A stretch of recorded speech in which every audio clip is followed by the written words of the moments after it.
I'm answering Then just if you want to. we have some more questions about certification. We can go in more details once the announcement will be out. Then you will know what the exact certification are. Without going into too many details, I think that will spend a little bit too much time. Then I think we also have some question about the runtime I see here. But in general, I think... Can you hear me? I got Justin's answer if you want to... Great, okay. I like the ARC certified for medical. Any info on that? Yeah, so medical in general, right? Again, without going too much into detail, it's a very broad term. You can do different things in medical, right? You can do live transmission of very important information, which is a complete other thing. So you're HIPAA compliant. So their product, I think, is ARC. Yeah, it's not fun. So ARC is lighter, and ARC can be in medical. But again, as mentioned beforehand, you will know exactly what certification are going to be out. But they haven't had it now, because people, if they're going to sell to medical, is it HIPAA compliant? If it isn't HIPAA compliant... Yeah. I mean, in the past, the ARC2 actually supported already, for instance, spine surgeries. So you can imagine that. But it's important, there's different definitions about what is a medical device and what not. So they have to get from each country, they have to get FDA clearance. Charging stations, I see.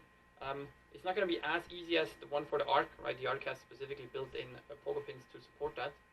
The Navigator, at least the way it was built now, it does not have this capability.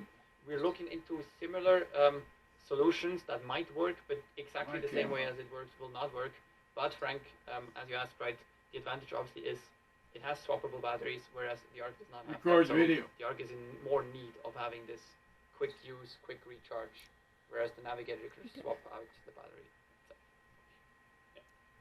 Then I have, I think, also a question from Jordi, which is pretty relevant, and I think we didn't touch that yet that much, is, as a developer, what will be the impact of your new OS developments of my work, especially concerning the ARC? Maybe Timon, you can quickly go over that, what happens there. Yeah. I think that's very relevant and interesting, and a big benefit actually for the whole community.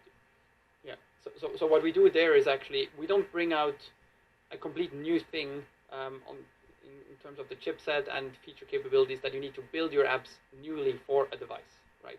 So what we do currently, and that's not something that is planned, that's currently something that's already been done, is that the platform itself will be almost identical.